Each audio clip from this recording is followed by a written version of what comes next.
After Kingdom Hearts 2, the series could have gone down any avenue. The journey that began in Kingdom Hearts 1 ended. Riku, Kairi, and Sora went on an adventure to see other worlds and then reunited back together. Donald and Goofy brought the king back to Disney Castle, and the attempts by Ansem and Xemnas to gain the power of Kingdom Hearts were stopped. So what's left for Kingdom Hearts 3? What is the purpose for Sora and Riku to journey off their islands again? Well, to understand that, we need to go back, both in the series and to the 2007 Tokyo Game Show. Square Enix had a really big presence here. They showed off the new Project Dissidia Final Fantasy, trailers for already known projects in the Fabula Nova Crystallis series, Advent Children Complete, Crisis Core, and the biggest, most relevant to this video announcement was the reveal of the new Kingdom Hearts project consisting of 3 games. Birth by Sleep for PSP taking place 10 years before Kingdom Hearts 1, 358 Days Over 2 for Nintendo DS starring Roxas while he was in Organization 13, and an episodic game known as Kingdom Hearts Coded explaining the contents of Mickey's letter for Japanese mobile flippy-dippy phones, where a data reconstruction of Sora goes through Jiminy's journal. That's actually the most simple one. Different teams handled each of them, with HAND handling 358, Square's Osaka team making Birth by Sleep, and some internal Square team doing Coded. I can't find who, but probably not a big one. It was for flip phones. Similar to Chain of Memories, these 3 games were meant to lead us into Kingdom Hearts 3. But unlike Chain of Memories, these entries told their own stories at the same time. In fact, early in development for the 3, Nomura actually said that these could be introductory games for new players. But I guess no one else on the teams were told this because boy howdy, that does not happen. Many concepts are gonna fly right over your head without Kingdom Hearts 1, 2, and even Chain of Memories at many instances. The story and knowledge of the past 3 games are connected to these ones, which we can assume will lead into Kingdom Hearts 3.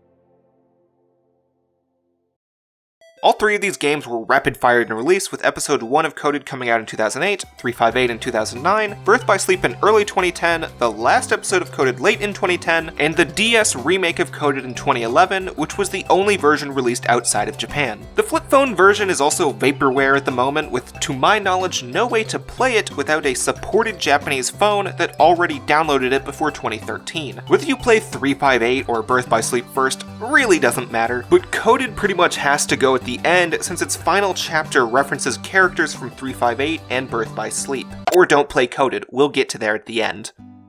Before I get really started talking about 358, I want to explain the footage on screen. Within the new collections, 358 and Coded were not remade completely. Instead, they made HD cutscene collections that try to portray the story as best they can. In my personal opinion, the 358 viewer cuts out a lot of the nuance the original DS game had in its narrative, as well as missing scenes that are just straight up important, and it's mainly caused by it just being cutscenes. So say a boss fight here, we're just given a wall of text saying, hey, here was a boss fight. And other important boss fights they don't even mention was there. You'll understand enough of the story, just enough to care about the characters and be ready for the next game, but for the full experience you really gotta play the game as well, which is a tad disappointing because your fun mileage will vary a lot if you're not into mission structures, which I'd land in that category. The rest of this retrospective hasn't focused on gameplay or even my own personal opinion, but I feel it necessary to mention because general opinion on 358's gameplay and structure trends negatively. My own thoughts should show as we string along, but for a general idea on it, this was my first full playthrough since it was released, and while I'm glad I replayed it, I won't do another full playthrough anytime soon, unless it's maybe for a stream or I lose this footage and need it for a future project. Bottom line, that's why you'll be seeing a mix of HD cutscene footage and upscaled DS footage I captured with Melon DS. I'd like if the game itself is actually remade eventually, because most of my gripes have to do with the limitations of it being a 3D action game on the DS, and some extreme difficulty spikes at some of the bosses that'd probably be easier if I could play these 358 days over 2 analog sticks.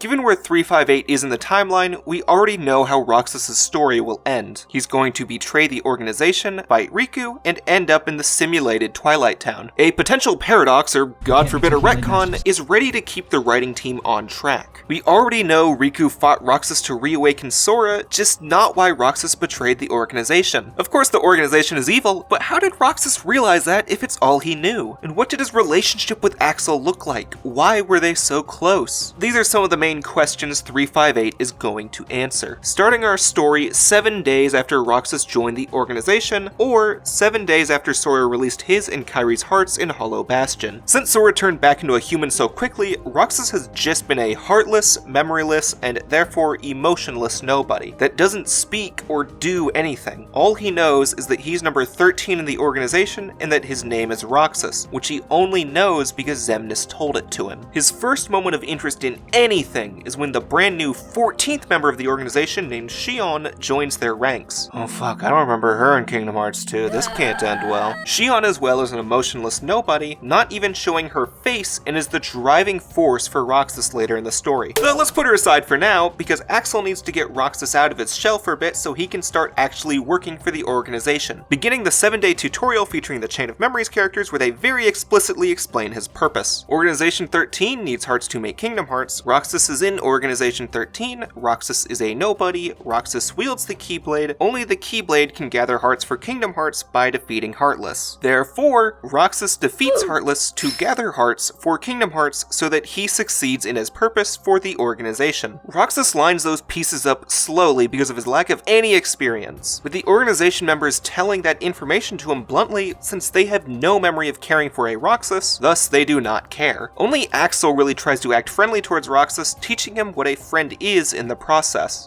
Friends eat ice cream together and talk and laugh about stupidest things.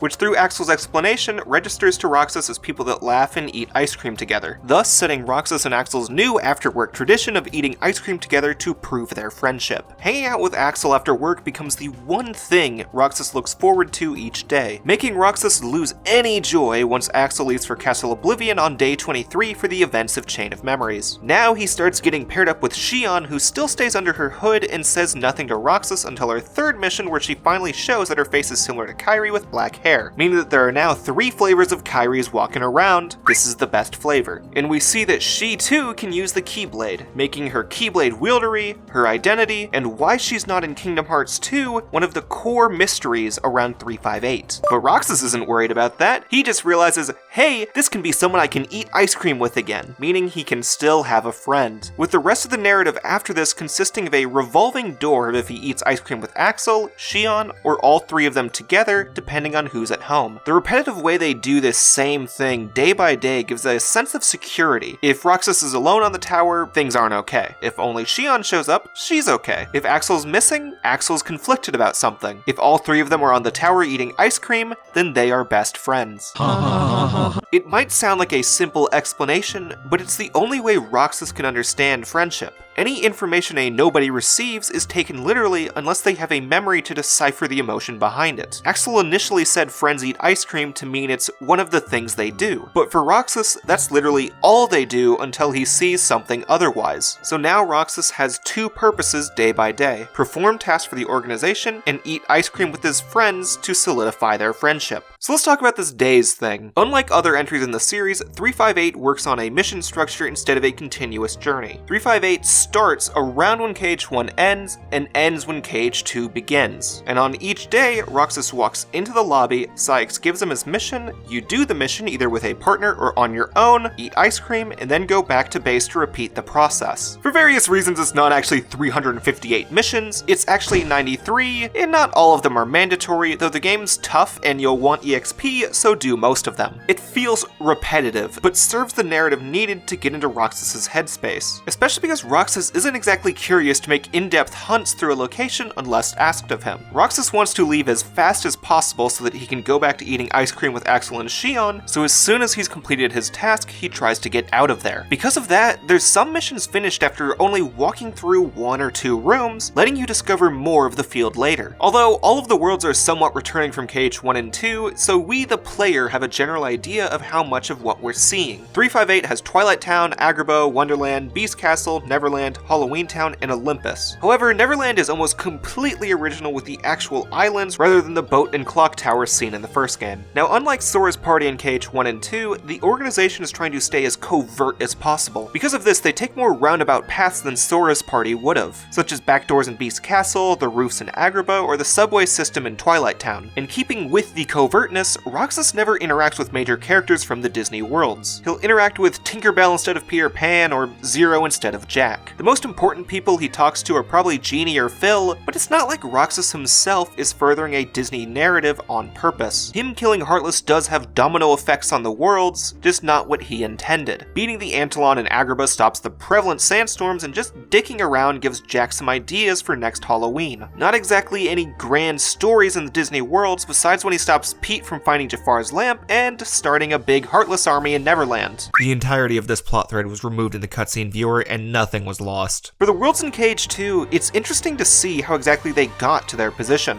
Agrabah's design change is actually explained by a bad sandstorm in the area, Phil mentions that Hercules is getting really tired because of the lack of other heroes, and Zaldin actually has a whole side story delving into his interest in Beast and his Rose, setting the stage for why he's there in KH2. It became somewhat of an obsession to Zaldin, which is an engaging layer added to him. Developing organization members is something that I think 358's narrative excels at. For the KH2 members at least. I mean, tutorial ends and the Chain of Memories characters immediately go to Castle Oblivion, but they'll get some time to shine in Kingdom Hearts 3. The only two that got shafted were Demyx, who's still just comic relief, and Luxord, who only joins Roxas for missions in Wonderland, of which there aren't really that many. It fits his character with the cards and all, but doesn't exactly add to him.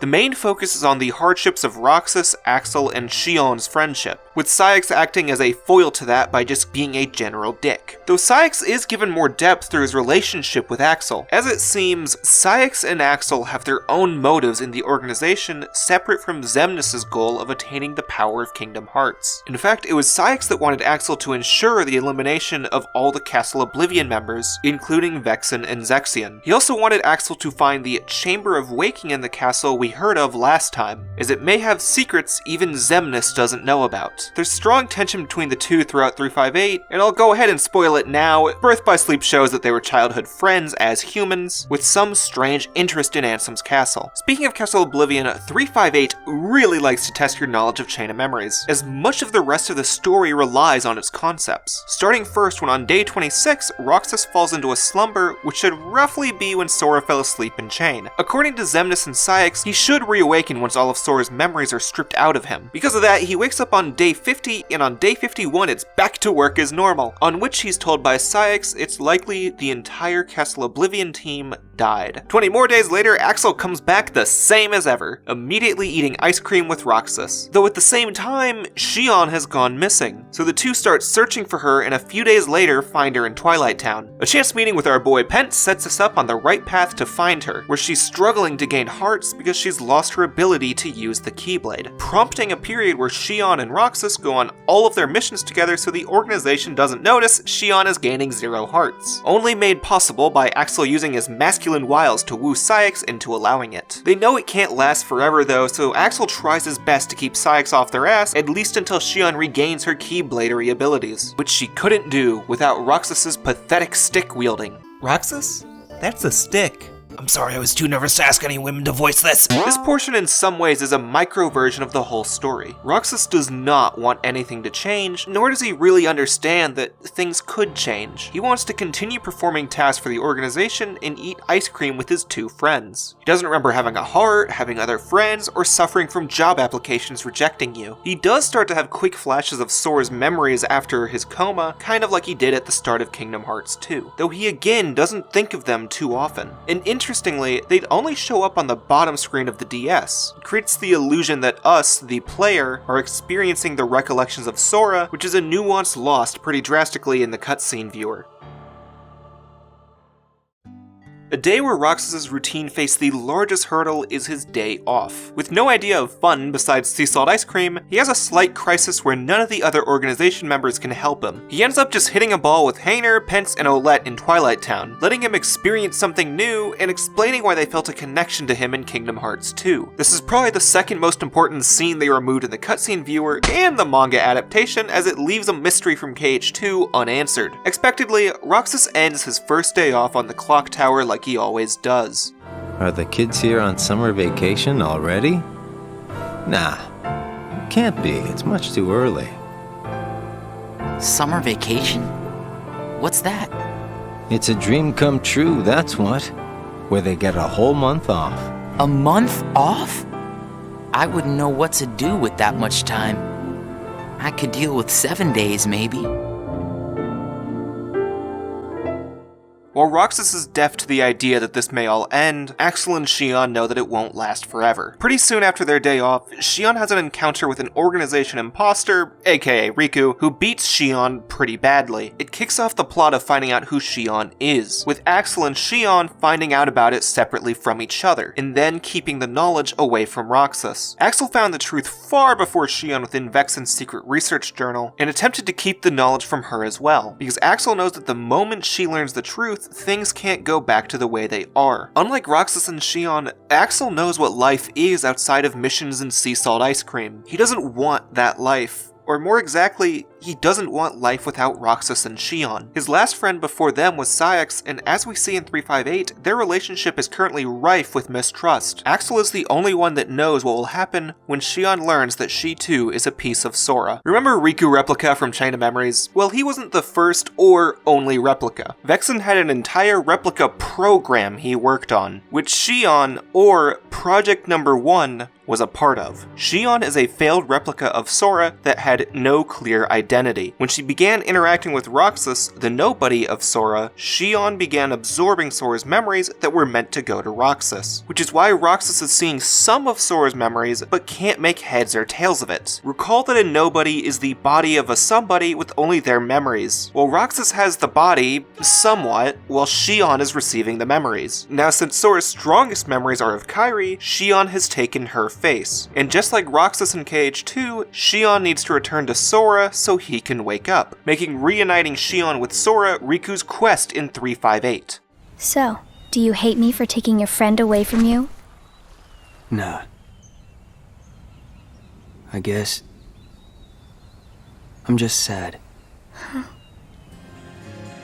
At one point, Xion runs off with Riku for a few days to figure out her feelings, with only Axel and Roxas searching for her as the organization doesn't need both Keyblade wielders, the two of them only caring because she's their friend. And Xion just straight up rejects Xion because he's clearly jealous of their friendship with Axel. Once Axel and Roxas find her, Axel violently brings her back as a moment that puts the big pin in the cogs of their friendship. All three of them are back in the organization again, but their friendship is rifted, as well as their power, because Xion is accidentally absorbing Roxas's energy to ensure only one extra version of Sora exists. Sora is attempting to be whole, and it doesn't matter to the organization how he does so. Xemnas and Xion even set up a sham battle between Xion and Roxas to hurry the process, which Axel puts a stop to because even if they've fought, they are still best friends. The organization's sham battle cements the disillusionment all three of them have in the organization's plans. Afterwards, the three have what Roxas doesn't realize is their final session of eating sea salt ice cream together. As much as Axel has prolonged it, either Roxas or Xion have to cease their non-existence. What's important isn't that we hang out with each other every day. As long as we keep each other in our thoughts, we'll never be apart, right? We've got it memorized, Axel. Good. I'll have these moments memorized for a long time. Forever. Me too. Forever.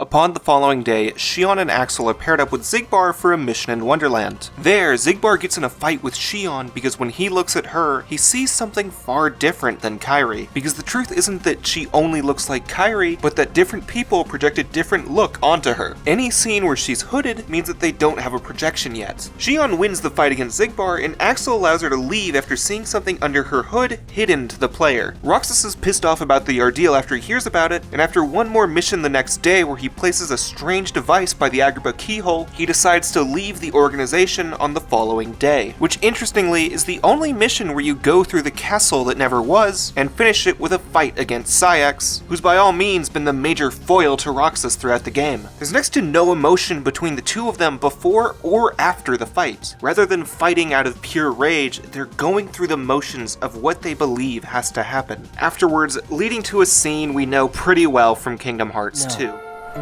You can't turn on the organization. You get on their bad side and they'll destroy you. No one would miss me. That's not true. I would. Unlike before, this moment holds far more weight with the fully realized relationship of the two nobodies. We know the extent to which Axel is going to miss Roxas, and not only did he lose one friend here, he's lost two best friends, and has to bring both of them back or else he'll be destroyed. Something about this just stinks. It's for the good of everyone. But how do you know that? Everybody thinks they're right. This is right. They're gonna destroy you! Please don't hold back, Axel. Promise.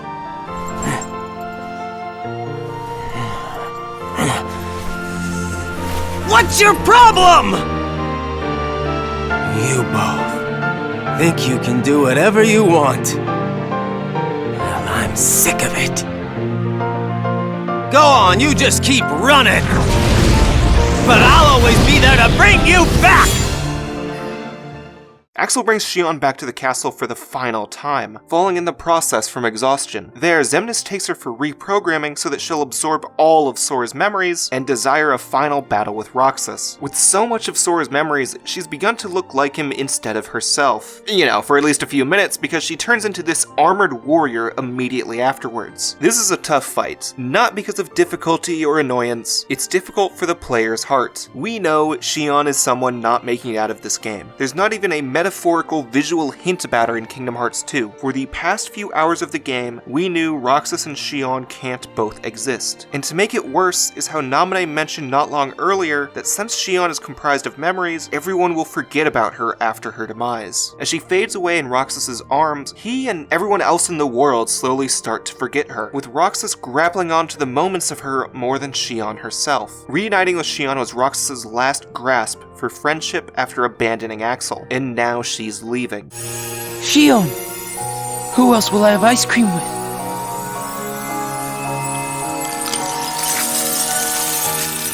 As funny as this line is on its own, taking it by itself loses some of its nuance. Roxas isn't some selfish child worried about eating sea salt ice cream with someone. He's a lonely boy worried about having no friends. While Roxas has at this point experienced fun times with Xion and Axel outside of the clock tower, that's still his primary metric to gauge if he has friends, to know that he's not on his own. And right now, he's let one of his friends fall to his own hands, and ditched the only other in a fit of rage. Even if Roxas has lost Xion, he maintains memory of her final request: destroy Xemnas' Kingdom Hearts, taking her Keyblade with him so he can dual wield, leading right into Kingdom Hearts 1's secret ending, allowing us to actually play the scene I seem to mention pretty often. While it's technically the same scenario as before, we now have the full context of what's happening. Roxas has lost the little he had and thinks this is the one way to get his life back, not grasping that there could even be a better life for him. Roxas doesn't even know why he's desiring to destroy Kingdom Hearts anymore. He just knows that's his purpose, which in some ways Riku helps to fulfill by defeating him and starting Kingdom Hearts 2, showing us the start of his summer vacation and one final shot of the game where Roxas reunites with Sora. Roxas' entire journey from birth to reunification is now chronicled with 358. With the exception of Axel and Saix's strange motives and Xigbar's perception of Xion as this dude who kinda looks like Roxas, 358 over 2 days fits very tightly within the confines of the first 3 games' stories, adding significantly to anything relating to Roxas and Axel, though I can't say it affects anyone else in KH2. What it has done is give a greater notoriety to memories and replicas from Chain of Memories, which connects that game to the greater narrative more than KH2 did, which of course comes back together in Kingdom Hearts 3.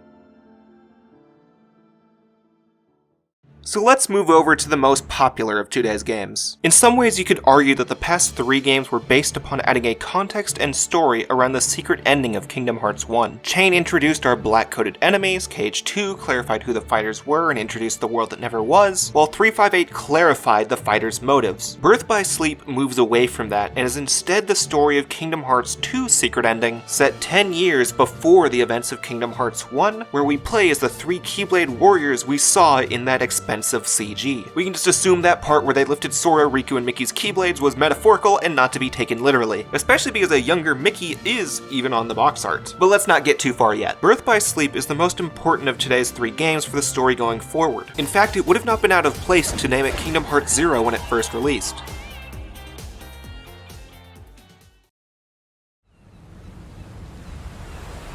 This world is just too small.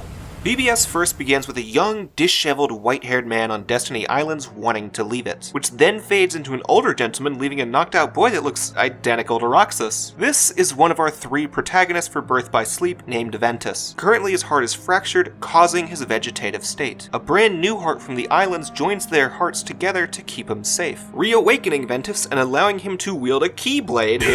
Skip forward 2 or 3 years into the future, and Ventus now lives at the Land of Departure with his 2 closest friends, Aqua and Terra, forming the rest of the trio of Birth by Sleep. The 3 of them all living together as close as siblings under the tutelage of Master Ericus, training to become Keyblade Masters. The 3 are meant to parallel Sora, Riku, and Kairi pretty heavily. Even from the names we can see it, since Sora, Kairi, and Riku roughly translate from Japanese to sky, sea, and land, while Ventus, Aqua, and Terra follow the same trend, but in Latin. Their friendship isn't near as endearing as the Destiny Islanders Sea Salt Ice Cream Trio, and that's a bit of an issue when friendship is so important to the narrative. I think one of the main reasons for this is that the prologue portion is really short, like 15 to 20 minutes, compared to Cage 1's 40-ish minutes and Cage 2's just fucking bahanga-lunga size, which just does not really give us enough time to get engaged with them. And let's talk about who they are. Our trio live at the Land of Departure where they've been training all their life to achieve one dream. Being a Keyblade Master is all I've dreamed about. Yeah, they train to wield Keyblades. Let's talk about this for a bit. So remember how Sora was the chosen Keyblade Master? Well, this is the point when the idea of only one Keyblade is completely killed off. Within the first 20 minutes, we've more than doubled the amount of Keyblade users with our 3 protagonists, their Master Ericus, and the villain Xehanort. We'll get there soon. It's important to keep in mind, not a single person who's explained a Keyblade to Sora actually knew what it was. Riku, Leon, and Yuffie were proven wrong about it, and to our knowledge, the only people that had seen one before Cage 1 were Maleficent, King Triton, and Xigbar. Xigbar even claimed in Cage 2 other wielders were more powerful, and King Triton claimed the key bearer as bearing ruin. The only implication we've had was the whole one at a time thing, which was more of an assumption than anything, especially after Mickey and Riku had their Keyblades. I did like the idea that Sora's was from the realm of light, Mickey's darkness, and Riku's the realm between, but that was always something people assumed rather than confirmed to us. Even in Cage 2, Yensid was often referred to as Mickey's teacher. It was assumed he taught Mickey magic like in Fantasia, but Birth by Sleep early on confirms that Yensid is also a retired Keyblade Master that trained Mickey in using the Keyblade. And interestingly, Mickey uses the Starseeker Keyblade that Yensid gives you in Cage 2. And right now I also want to bring to light the term Master. We've heard that term a lot in the past few titles, and actually characters used it wrong. Just having a Keyblade does not make you a Master. Rather, passing a Mark of Mastery exam makes you into one, which by the end of Cage 2, only Mickey had done as such, meaning anytime someone called Riku or Sora a Master was a misnomer on the end of the character. At this point, technically, Birth by Sleep has not retconned anything about the Keyblade, just did something I don't personally agree with, and I'm not going to be a big baby about personal preferences besides one point in Dream Drop Distance. It was honestly about time to start answering mysteries of the Keyblade. Birth by Sleep is the 5th or 6th game in the series depending on how you look at it, and new Keyblade related mysteries are going to begin sprouting up soon, so let's jump back into the story.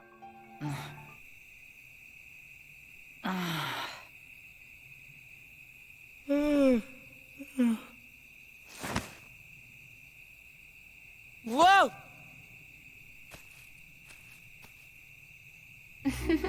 Our journey begins one day before Aqua and Terra take their Mark of Mastery exam, with the trio watching shooting stars and exclaiming dialogue at each other. I can't help it. You two would make the weirdest brothers. Aqua, what the fuck do you mean?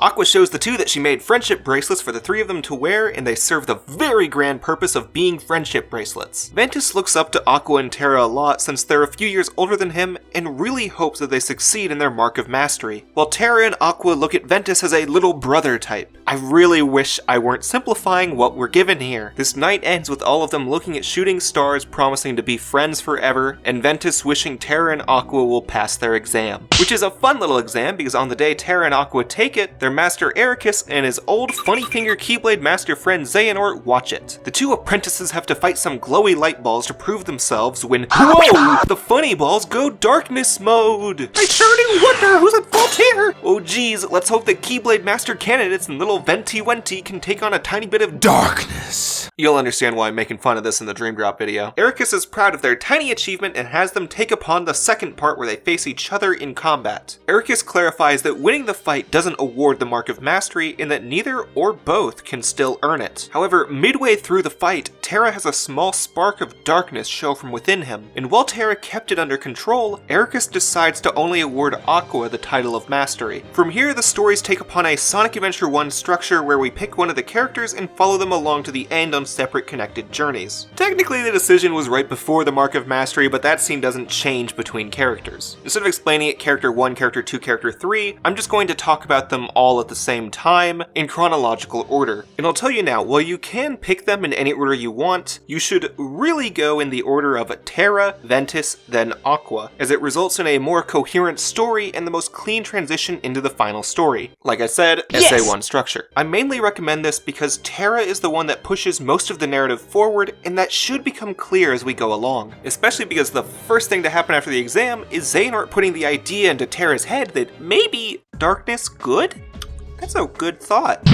He'll figure it out later. He doesn't have time for that when Ericus summons Terra and Aqua so he can set them up for the game we need to play. Ericus just got off a Skype call with Yen Sid, who said that the Princesses of Heart are in danger because of a new threat born of negative emotions known as the Unversed. Ericus wanted to talk to Xehanort about it, but he couldn't reach him and fears that he may be missing due to a possibly related incident. Which, bullshit, you just got off the phone with Yen Sid, when did you call him? Also, he was just here. So Ericus decides to send Terra and Aqua to investigate the situations, and he wants Terra to see this as a second chance to earn his mark of mastery, as he sees him as a son and wants to award it to him in an instant, especially because he showed the proficiency of a master. He just needs to get his darkness in check, motivating Terra to get a move on. However, during Aqua's story, he gives her the extra task of making sure Terra doesn't succumb to the darkness he showed during their exam. And let's jump over to Ventus's side. A dude in a knockoff Darth Vader outfit comes to bully the poor boy and tell him that Terra's gonna leave him forever. Ventus then rushes to see Terra just as he transforms into a familiar looking Keyblade armor to begin his journey, thus leading to Ventus following after him, resulting in Ericus giving Aqua one more job of bringing Ventus home, starting the story of Birth by Sleep.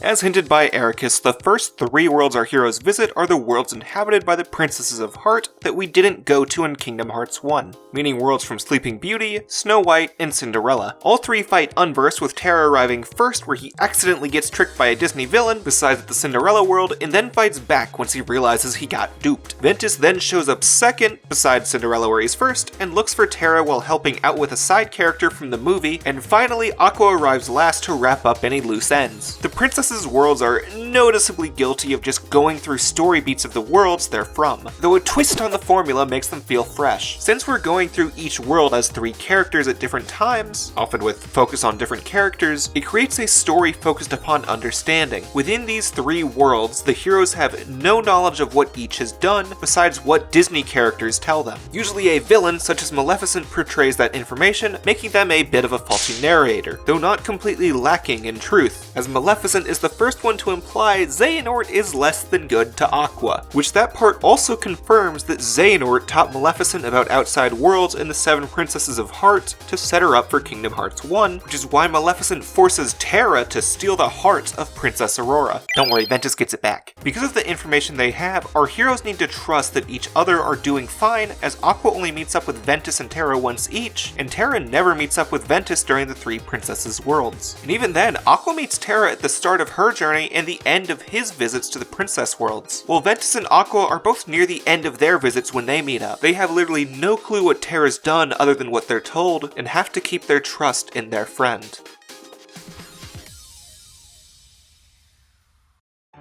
Right after the Princess World, Terra goes to XIII's tower to seek guidance, where he very briefly sees Mickey use an item XIII gave him called the Star Shard that allows him to travel to different worlds. Though it's not as precise as our hero's Keyblade armors. XIII warns Terra that it's really likely that the Unversed, the masked boy Ventus met, and Master Xehanort are all connected, though he's unsure how. Terra doesn't want to believe it's anything negative, so he confronts Xehanort at the Keyblade graveyard, recognizable from the fight against Lingering Will in Cage 2. Xehanort admits to Terra that he was the one that created Vanitas by removing the darkness from Ventus's heart when he trained him not long before the start of the game. Xehanort trained Ventus before Ericus, and claims he removed the darkness from Ventus to save him from a horrible accident, and then left him with Ericus because of the guilt he felt. Xehanort as well explains how the Unversed are the product of Vanitas' rampant negative emotions, and asks that Terra assist in stopping the wrong he's brought into being. It's clear as fucking day to us Xehanort is lying, but there's little reason for Terra to distrust his master's closest friend, so he accepts the request, agreeing to go to Radiant Garden when Vanitas should strike next. Meanwhile, Ventus meets up with Vanitas, who tells him that the Terra he knows is soon going to be long gone, and challenges him to a Keyblade duel. One he can't win until Mickey accidentally appears after leaving XIII's tower, allowing Ventus more time before he needs to face Vanitas again, which, keep in mind, Ventus is still unaware that Vanitas is a part of him. After a quick introduction between Ventus and Mickey, his Star Shard goes whack and sends both of them to separate parts of Radiant Garden. Ventus tries to find Mickey again, which results in him finding Scrooge, who's allowed to ignore the world order since he's filthy fucking rich. While chasing Mickey, Ventus then ends up at the steps of Ansem's castle, where Ansem's still human apprentices prevent him from entering, so he just leaves to chase an Unversed he saw as he's on his way out. And shortly after that, Aqua shows up at the same spot looking for Terra when she meets a young girl version of Kairi.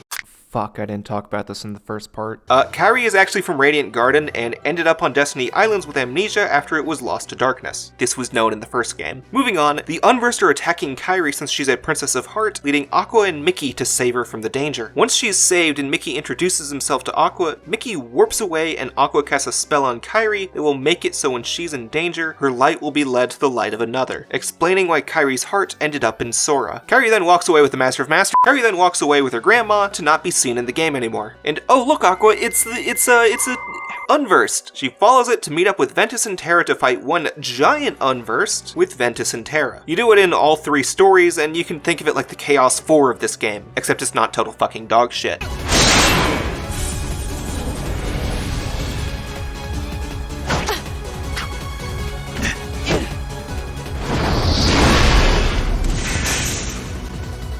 Once they defeat the boss, they agree how they make a good team, and Ventus shares with his Oni and One-chan the tickets to Disneyland Scrooge gave him earlier. Followed not even 20 seconds later by them getting into a fight because Terra and Aqua think it's too dangerous to Ventus to be away from home, Aqua thinks Terra is being too reckless with darkness, Terra thinks Aqua and the Master have no trust in him, and Ventus thinks that Aqua has allowed the rank of Master to go to Aqua's head. That verbal disagreement leaves Terra in worry, and he walks away as he thinks to himself how Xehanort is the only one he can still trust. Oh, and hey, what a little coinky-dink, a funny guy named Bragg, the human version of Xigbar, tells Terra that he's holding Xehanort hostage in the Outer Gardens, to which Terra says, no way, Master Xehanort's super strong. He goes anyways, just to prove him wrong, and upon arriving he finds Master Xehanort tied up by Bragg. And the following scene is almost entirely plagiarized from Revenge of the Sith, with Terra as Anakin and Xehanort being the guy that says, "Do it."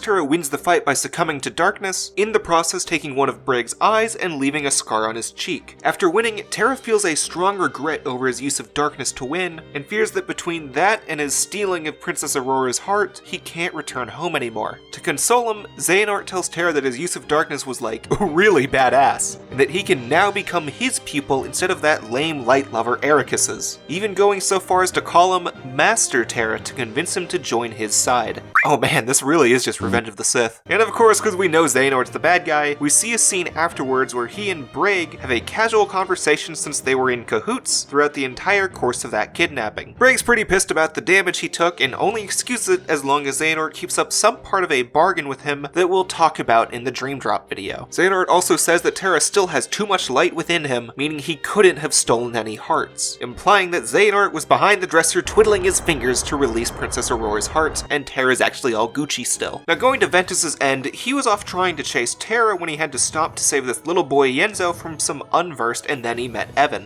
You can tell who these are, and Jesus Christ, this man is a villain. No matter what the context, this man just looks like a fucking villain. That's a villain design. Afterwards, Ventus finds Terra after his fight with Braig and begs to go with him, but Terra says no, and that he knows he'll be there when he needs him, since they are best friends. And while Ventus was talking to Terra, Aqua had a fight with Vanitas with so little purpose I forgot about it. Really all it did was remind Aqua to tell Ventus to go home again, I guess, putting Ventus in a bit of a sad slump since Aqua and Terra are chasing or achieving their dream while he's feeling left out. Oh, but suddenly, check out who appears, it's Lee and Isa, the human versions of Axel and Syx. Lee has some funny childish fun with Ventus, declaring them friends at the end and telling Ventus to keep him memorized, which imprinted memories of Ventus's face onto Axel, resulting in his positive fraternal attitude to Roxas while the rest of the organization didn't give a shit about him.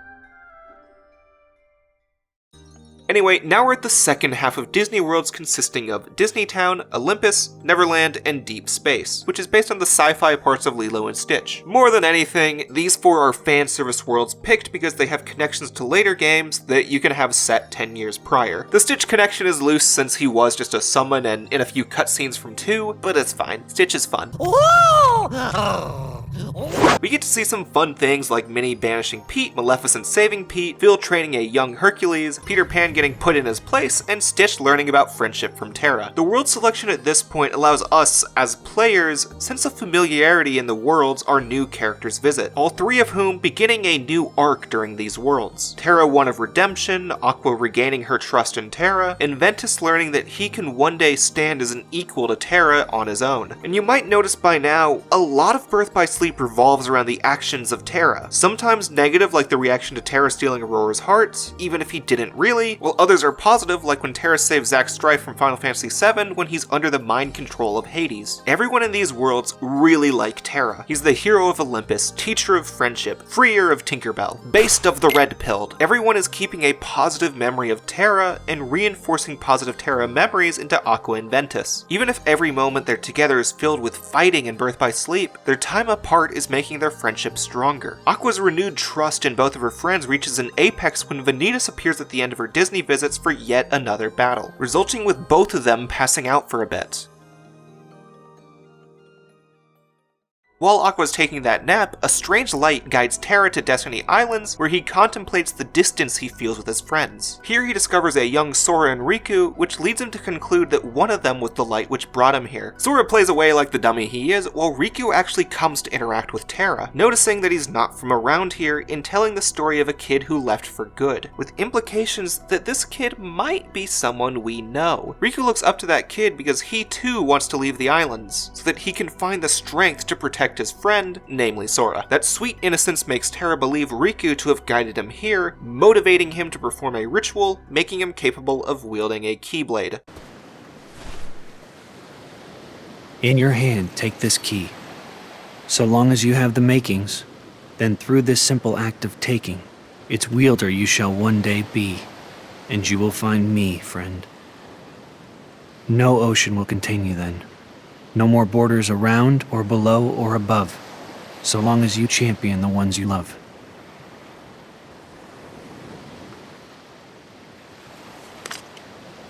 Terra has now made it where Riku will one day possess the capability to wield a Keyblade once the time comes. So let's update how Keyblades work for a bit. Rather than one Keyblade or even one Keyblade from every realm, there are a rare amount of them. Keyblade wielders go through what is called the Bequeathing, such as we see Terra perform, that makes them capable of one day using a Keyblade. They are not passing on their current Keyblade or making them into wielders instantly, just making it possible to have one someday when they are ready. Only Keyblade masters or those that have the proficiency of a master like Terra can perform the Bequeathing. If we want a quick line of succession, Xehanort and Ericus were deemed masters by their master. Ericus bequeathed Terra and Aqua, with presumably Xehanort bequeathing Ventus before he split him with Vanitas. Terra bequeathed Riku, which 10 years later moved to Sora because Riku did not show the worthiness of a Keyblade. And then the bit of a stretch one, Kairi accidentally touched Aqua's Keyblade earlier, and because their hearts connected, Kairi gained the power to one day wield a Keyblade. So technically, we can even say that Sora is still the Keyblade's chosen one if we want, since everyone else was chosen by people. I am not exactly a big fan of this addition to Keyblade lore, though there is not a single bit of it that goes against prior lore from trusted narrators, so I'm not going to say it's bad writing, just not the direction I entirely agree with. Besides one really egregious thing in Dream Drop, you know what I'm talking about, I've come to accept all of this, so let's move on. Terra tells Riku to keep everything they've talked about a secret and finds the inspiration to again fight for his friends, which he goes to do immediately after Xehanort warns Terra that Ericus is about to kill Ventus. Hey, yo,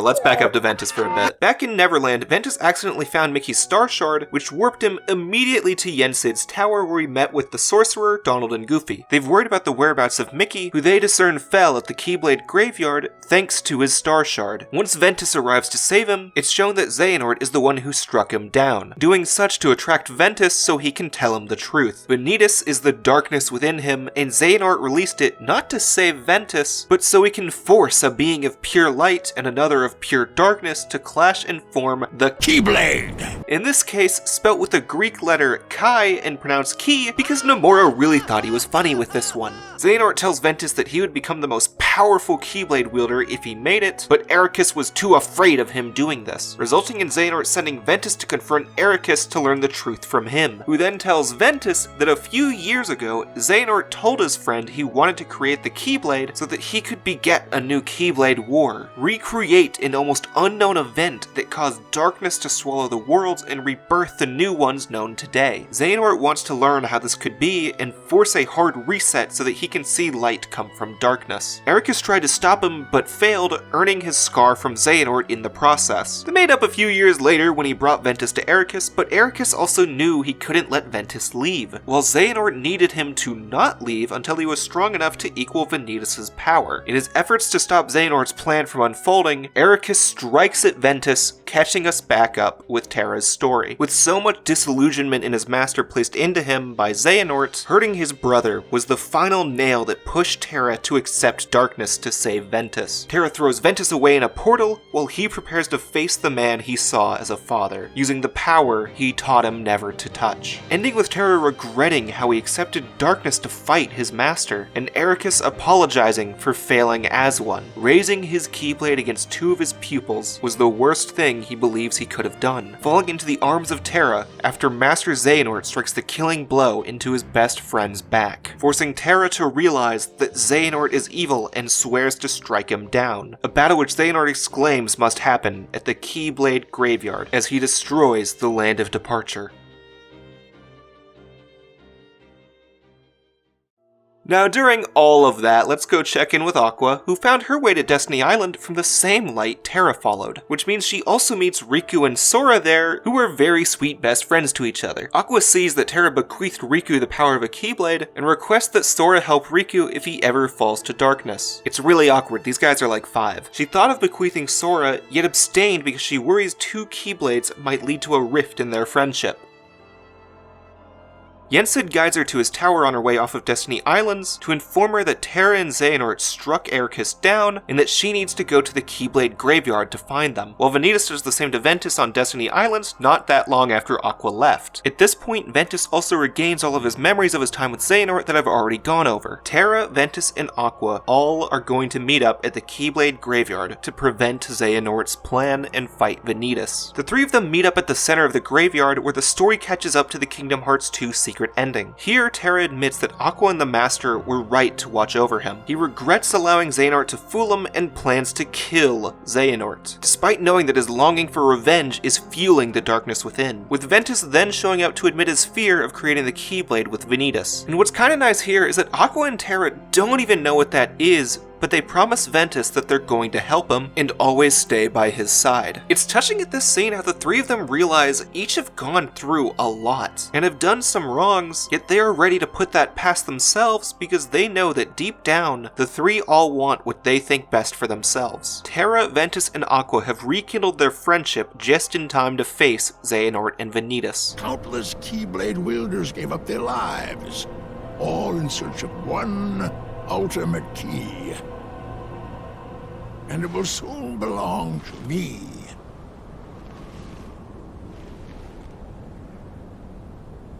Keyblade!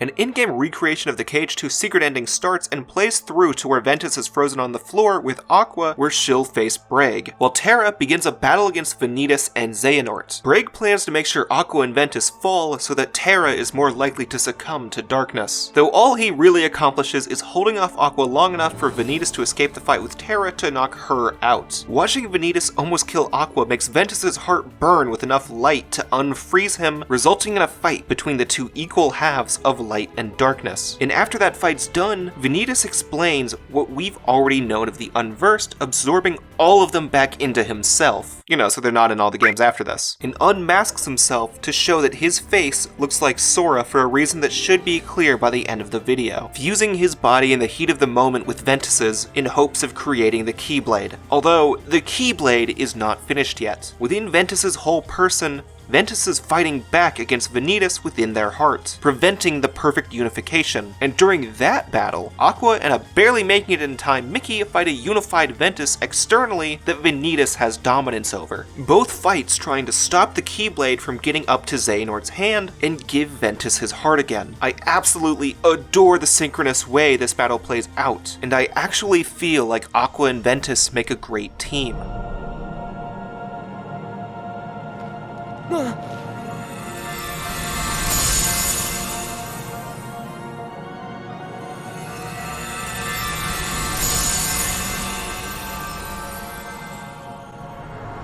Ventus's defeat of Vanitas destroys the Keyblade, causing an explosion that knocks out Ventus and Aqua in the lanes between, finding themselves at Yensid's tower, where Mickey used the last of his strength to take them for care. Aqua wakes up to learn that Terra is missing, and Ventus's heart itself slumbers, looking for a light to guide him back, which might be soon, or it might be after Kingdom Hearts 3 comes out. Aqua vows to keep him safe for as long as she needs to, taking Ventus back to their old home after he subconsciously guides them there with his Keyblade. The land of departure holds a really big secret that Ericus taught to Aqua after she became a Keyblade master, one that only the true successor of a master knows, which means Xehanort is not privy to this information. Aqua places Ventus onto the throne of the castle, and with Ericus's Keyblade, transforms it into a new shape, changing the throne room into the Chamber of Waking and the entire castle into Castle Oblivion, connecting Birth by Sleep to Chain of Memories and 358. Now let's return to Terra. After Vanitas leaves to face Ventus, Xehanort taunts Terra into channeling more of his darkness, and shows that his desire for the Keyblade is so that he can use it to unlock Kingdom Hearts, placing Kingdom Hearts above the two for their battle as he taunts him to succumb to the darkness. Despite knowing it's wrong, he does as such anyways. You will pay, Xehanort. Was my master? No. My father, Eric, is not enough for you? Leave my friends alone!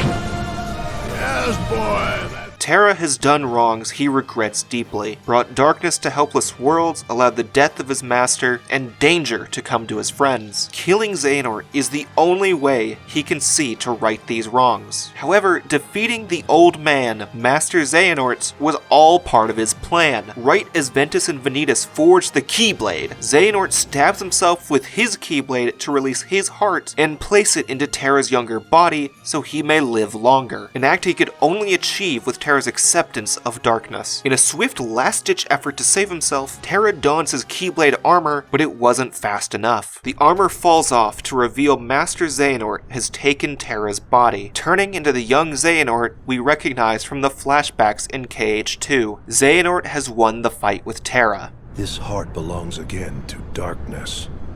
All worlds begin in darkness, and also end.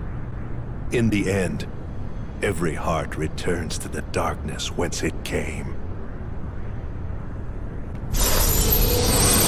or so he thought. While Xehanort has both Terra's body and heart, he has failed to capture his mind, his raw anger and lingering will. Terra's mind reforms his Keyblade armor with one desire: save his friends by killing Xehanort to right his wrongs. We, the player, now control the unhinged armor that we fought in Kingdom Hearts 2, spawning one of the most raw mandatory fights in the series. Terra Xehanort is ridiculously powerful, and can't be hit by many moves other than the base 3-hit combo or counters. This is an endurance match for how long Lingering Will can stop Xehanort until the Keyblade is destroyed by Ventus and Aqua.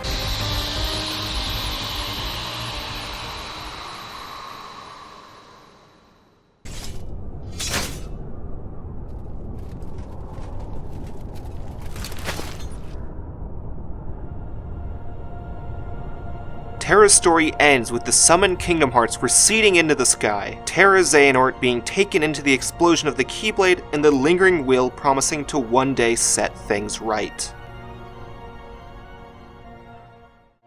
Aqua. Ven. One day, I will set this right. We then return to Aqua, who, after leaving Ventus in Castle Oblivion, finds who she thinks is Terra on the ground in Radiant Garden. She attempts to reach him, but Terra and Xehanort's memories are conflicting with each other too much. Terra Xehanort doesn't know who he is. Part of him wants to kill Aqua, while the other knows that she is a friend. Xehanort takes hold for one last fight against Master Aqua, playing Ansem the Seeker of Darkness's theme, signifying his transformation into who he is about to become, as well as summoning his stand, owner of a lonely heart. Aqua and the remnants of Terra's heart use the power of light to give Terra dominance once again. With only a short period in power, Terra uses that time to send his body and both of their hearts into the realm of darkness. Aqua dives in after him to prevent this fate, but she has to choose either herself or him, of course choosing Terra, sending her Keyblade armor with his body to save him, and leaving herself in the realm of darkness, apologizing to Ventus since she'll take a bit longer to wake him up. On the surface, Xehanort is awoken by Ansem the Wise and his apprentices, including Braig, where it's found that Xehanort has full amnesia besides his name, which he claims is Xehanort instead of Terra, setting himself up as an apprentice of Ansem to study hearts and darkness further. We as well see one last scene with Sora and Riku, where Ventus's heart finds light within Sora's, and slumbers there for the games taking place afterwards, as the light which connected to Ventus at the beginning of the game was Sora's recently born heart. All of this ending birth by sleep, with Terra as an empty husk of armor, Xehanort as an apprentice to Ansem, Aqua in the realm of darkness, and Ventus deep in slumber, his body at the Chamber of Waking, and his heart within Sora.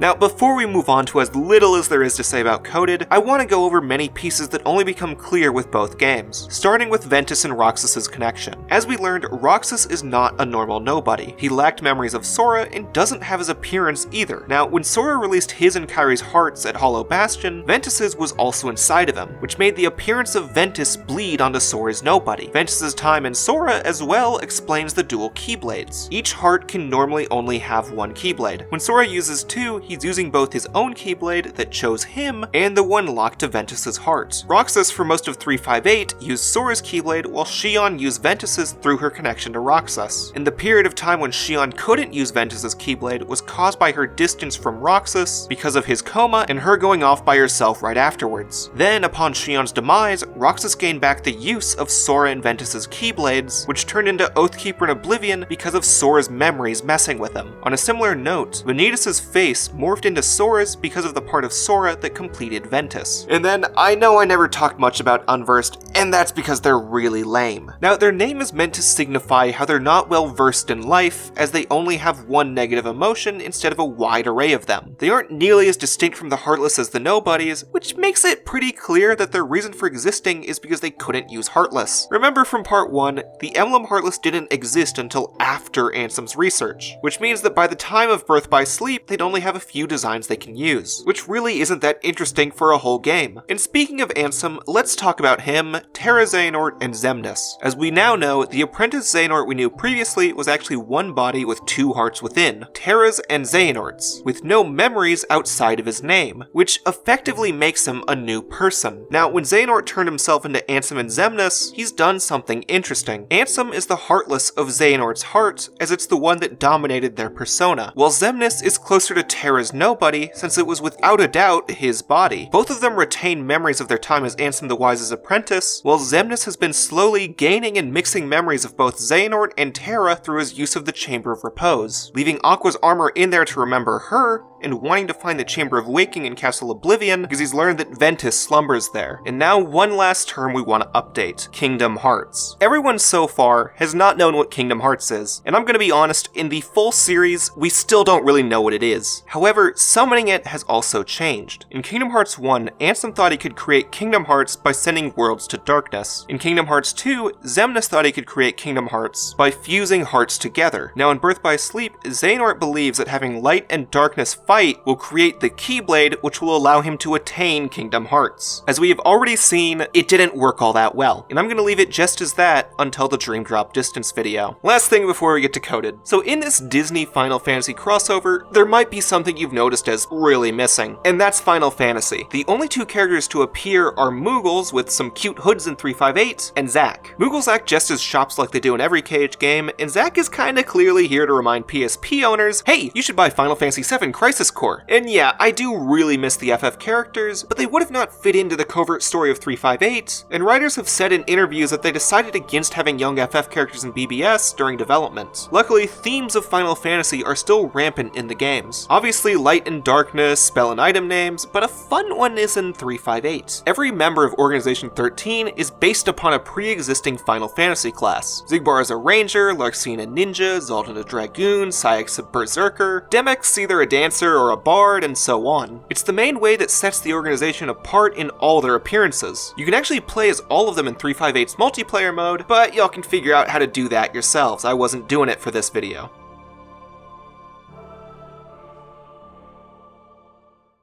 Alright, let's talk about Kingdom Hearts Coded. As I said earlier, Coded was a mobile phone game exclusive to Japan. It was released episodically originally and was meant to be an unimportant phone game, which by all rights, everything but the final chapter is unimportant, and even then I have trouble calling it that important. Since the slightest story significance existed, Square Enix had the team which made 358 port the phone game to DS, and that version was released globally as Recoded. It is by all means a passable game, with interesting parts borrowed from Birth by Sleep, 358, and Final Fantasy X. But that doesn't help its case in a story retrospective when the story does nothing, which in the end makes the game itself less engaging to play through than any other entries. So kinda, sorta, luckily, the game has also been turned into a cutscene viewer in the new collection like 358 was, and it has the opposite issue as that one. Both movie versions are roughly 3 hours. For 358, it feels as though they left out a lot, while with Coded, it feels like they really tried to stretch it. I'm gonna stop dancing around the subject, let's zoom right through what happens. Basically, Jiminy wants to figure out why his KH1 journal only said thank Naminé when KH2 started. To figure it out, Mickey asked Chip and Dale to digitize the journal, which in turn shows a bunch of bugs have screwed up the journal. So Mickey creates a data version of Sora to defeat those bugs and restore the journal. Mickey, Donald, Goofy, and Jiminy all get stuck in the journal around the middle, where we also meet a personified version of the journal taking the form of Riku. And then we see that Maleficent and Pete also get themselves trapped in the digitized journal, where they want to take it over and maybe bring Digital Heartless out like the MCP did in KH2.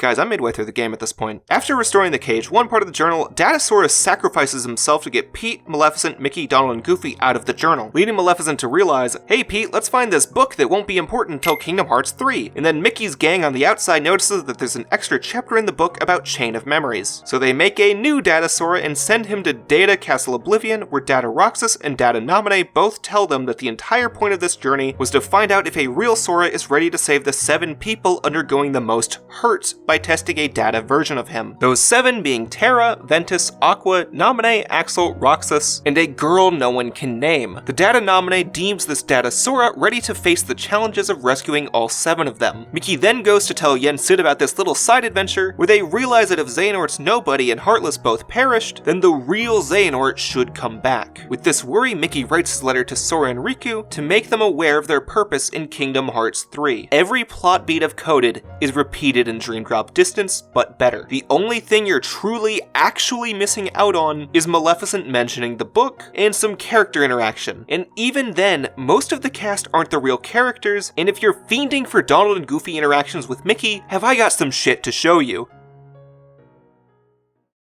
Now, with all of this gone through, what have these 3 games accomplished? First, they've created both a new villain and comrades we want to save, as well as expand on 2 that had many mysteries surrounding them. We also had the first titles that had someone other than Sora as the main protagonist, which through them gave Sora and Riku a purpose in Kingdom Hearts 3. This was not the end of any journey like last time, but only the beginning. Come back in part 4, where I discuss Kingdom Hearts Dream Drop Distance and 0.2 A Fragmentary Passage, the prologue to Kingdom Hearts 3.